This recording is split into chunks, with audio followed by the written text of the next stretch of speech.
Hello students, welcome to MTC. मैं हूँ KP sir. कल आप लोगों के लिए मैं एक प्रश्न छोड़ा था। उस प्रश्न को शायद आप लोग हल भी किए होंगे। मैं भी उस प्रश्न को हल करने जा रहा हूँ, आप लोग उसे देखेंगे। और तो रुकिए, देखिए कल क्वेश्चन था कि किसी आयत की लंबाई 5 मीटर, चौड़ाई 4 मीटर है। यदि लंबाई 5% बढ़ा दी जाए और चौड़ाई 2% घटा दी जाए तो क्षेत्रफल में कितने प्रतिशत की कमी या वृद्धि होगी। क्योंकि यह मालूम नहीं है आप लोग कि जो प्रश्न कह रहा है कि लंबाई चौड़ाई में से किसी को एक को बढ़ाई जाती है और एक को घटाई जाती है, तो क्षेत्रफल बढ़ेगा या घटेगा, पहले से अब पता नहीं चलेगा। तो इसके लिए क्या करना होगा कि जब हम लोग बनाएंगे तो यदि शॉर्ट तरीका से बना रहे हैं तो निगेटिव वैल्यू लेकर आएगा। तो जब भी निगेटिव वैल्यू लेकर आएगा, जैसा कि मैं बताऊंगा कब निगेटिव वैल्यू लेकर आएगा, तो क्षेत्रफल में कमी होगी। और यदि पॉजिटिव वैल्यू के साथ आता है तो क्षेत्रफल में वृद्धि होगी। इसको लंबा में यदि बनाएंगे तो लंबा समय लगेगा। इसको शॉर्टकट में नहीं, देखते देखते कैसे बनाएंगे, तो मैं पहले इसको देखते देखते बना रहा हूँ और फिर नेक्स्ट जो बनाऊंगा थोड़ा सा उसको लंबा करके बनाऊंगा। देखते रहिएगा, आराम से बैठे रहिए, देखते रहिए। भागना नहीं है, भागिएगा मत, नहीं तो फिर समझ में नहीं आएगा। देखिए कह रहा है इसमें लंबाई दिया है और चौड़ाई भी दिया है। इस तरह के प्रश्न में लंबाई और चौड़ाई से आपको कोई मतलब नहीं है। कितना लंबाई दिया है, कितना भी चौड़ाई दिया है, उसके बारे में सोचना भी नहीं है। जब शॉर्टकट में पढ़ा रहे हैं तो या शॉर्टकट में बना रहे हैं तो इसको सोचना भी नहीं है कितनी लंबाई है कितनी चौड़ाई है। तो क्या भाई देखना है, इसको देखिए। इसमें देखना यह है कि प्रतिशत कहाँ दिया है। तो प्रतिशत आपको जो दो जगह दिया है, एक जगह 5% दिया है और दूसरे जगह 2% दिया है। देखिए कि माप भी दो दिया है कि एक कहीं दिया है, तो माप भी दो दिया है, लंबाई और चौड़ाई। तो अब ये 5% और 2% लंबाई में है या चौड़ाई में है, उससे आपको कोई मतलब नहीं है।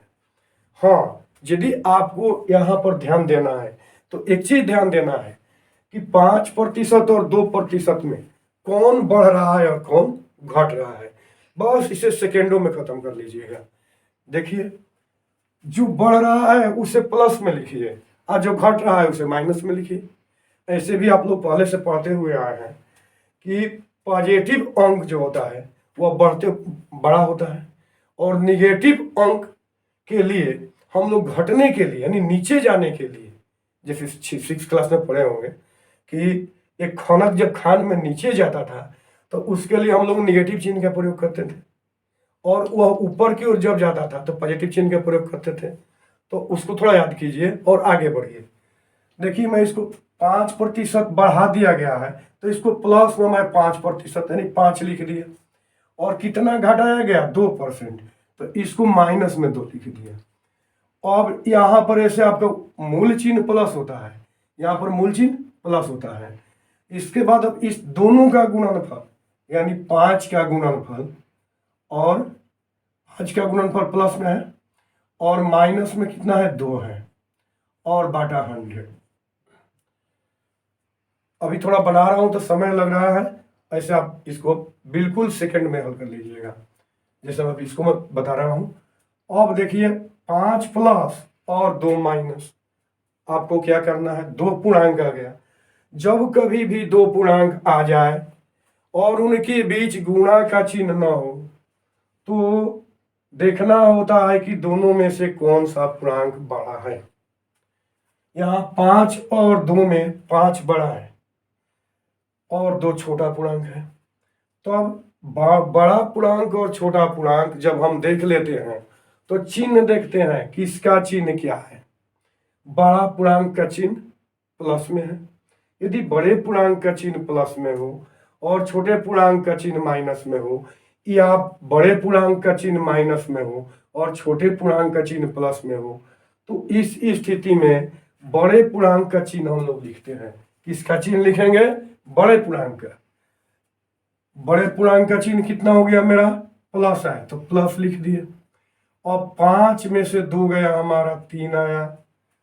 अब देखिए, ये आप देखिए देखिए ध्यान से, यहाँ तो प्लस है, लेकिन यहाँ पर यहाँ बताए थे कि गुणा, 5 का चिन्ह प्लस है, गुणा माइनस आ गया।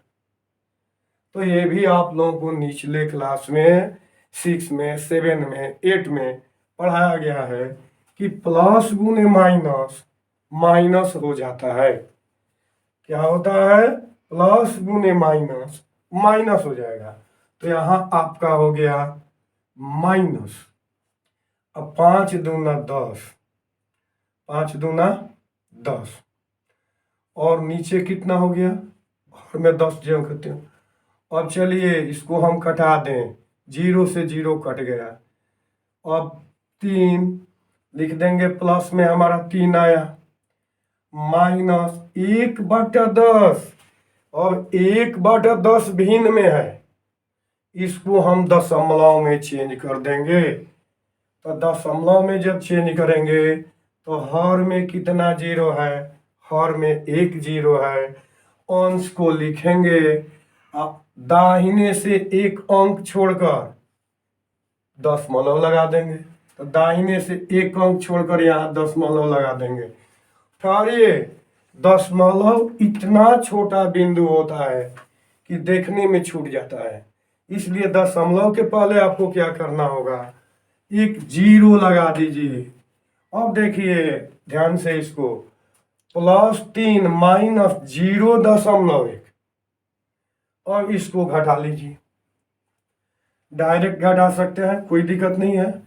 अन्यथा इसको यदि डायरेक्ट नहीं घटाना चाहेंगे तो जैसे 3 के बाद में दशमलव देकर 0 अपने मन से चाहे जितना हो बैठा सकते हैं। तो जो घटाना है अंक या संख्या, उसमें देखिए कि दशमलव के दाहिने कितने अंक है? दशमलव के दाहिने 1 अंक आया है, तो 3 पर दशमलव के दाहिने 1 0 रखिए और नीचे इसको ले जाइए 0.1 माइनस। अब इसको घटाइए, 0 में से 1 नहीं जाएगा भाई, तो इससे आखिरी हासिल मांगेगा। ये जब इस 0 में से 1 नहीं जाएगा तो इसने बगल वाले से कर्जा मांगेगा, जो घटाव कर रहा है। इसको 1 हासिल देगा, यानी दहाई देगा, तो ये 10 हो गया। 10 में से 1 गया, तो 10 में से 1 जाएगा तो आपका 9 बचेगा। 9, 3 जो है 0 को हासिल दिया है, यानी कैरी, इंग्लिश में पढ़े होंगे कैरी। 3 जो है 0 को 1 कैरी दिया। तो जब 1 कैरी दे दिया, 1 कैरी दे दिया, तो ये स्वयं 1 कम हो गया। आपका कितना बच गया? 2 बच गया। तो ये हो गया 2, यानी 2 पॉइंट कितना बचा? 9। तो यही आपका प्रतिशत में आ गया, 2.9%। और देखिए इसमें न लंबाई की चर्चा हुई पर हल करते समय, और नहीं चौड़ाई की, केवल परसेंटेज पर बन गया, केवल परसेंटेज पर बना। हेलो स्टूडेंट्स, देखिए कह रहा है कि किसी आयत की लंबाई x% बढ़ा दी जाए और चौड़ाई भी y% बढ़ा दी जाए तो क्षेत्रफल में वृद्धि होगी। यहाँ ध्यान दीजिएगा कि किसी आयत की लंबाई x% बढ़ाई जाती है और चौड़ाई भी बढ़ाई जाती है। आयत देखे होंगे, इस तरह से समझते हैं कि आयत बनता है। तो आयत की लंबाई और चौड़ाई दोनों बढ़ा दी जाती है। तो क्षेत्र जब ये दोनों बढ़ जाएगी, यानी इसको भी हम बढ़ा देंगे, लंबाइया को, और चौड़ाइया को भी हम बढ़ा देंगे, तो निश्चित रूप से हमारा क्षेत्रफल बड़ा हो जाएगा। तो जब दोनों बढ़ाने की चर्चा की जाए तो क्षेत्रफल में अवश्य ही वृद्धि होगी।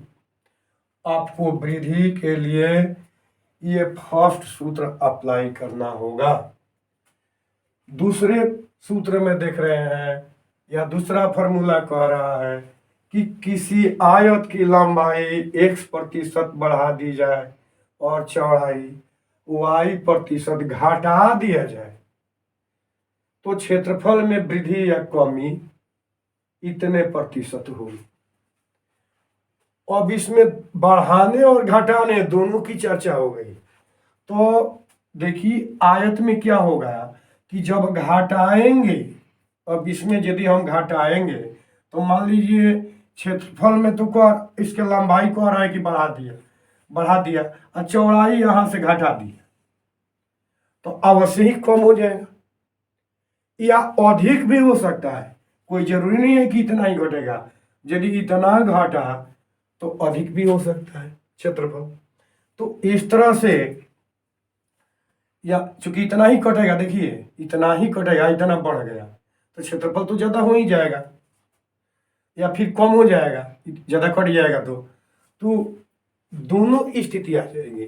दोनों स्थिति के लिए आप लोगों को क्या करना होगा कि हिसाब तो आपका इसी तरह से बनेगा, उसमें कोई दिक्कत नहीं है। जो प्लस होगा उसको प्लस में रखिएगा, जो माइनस होगा माइनस में रखिएगा। अब इसके मान पर निर्भर करेगा, यदि x minus Y minus X Y बाटा 100 इसका यदि वैल्यू आ गया निगेटिव का मान निगेटिव तो क्षेत्रफल में कमी, यदि मान पॉजिटिव तो क्षेत्रफल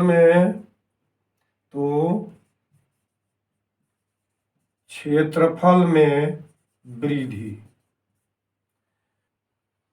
ये दो क्वेश्चंस मैं आप लोगों को होमवर्क के रूप में दे रहे हैं। इस दोनों क्वेश्चंस को शॉर्ट तरीका से, जैसा कि मैंने शॉर्ट तरीका बताया, बना लीजिएगा। कल इसे मिलवा दूंगा। और हाँ, एक चीज ख्याल रखिएगा, ये केवल आयत के लिए ही नहीं है। किसी व्यक्ति के आय में वृद्धि होती है, कमी होती है, या मूल्य में, किसी वस्तु के मूल्य में भी यदि वृद्धि कर दी जाए फिर कमी कर दी जाए तो पर भी यही दो फॉर्मूला लगेगा।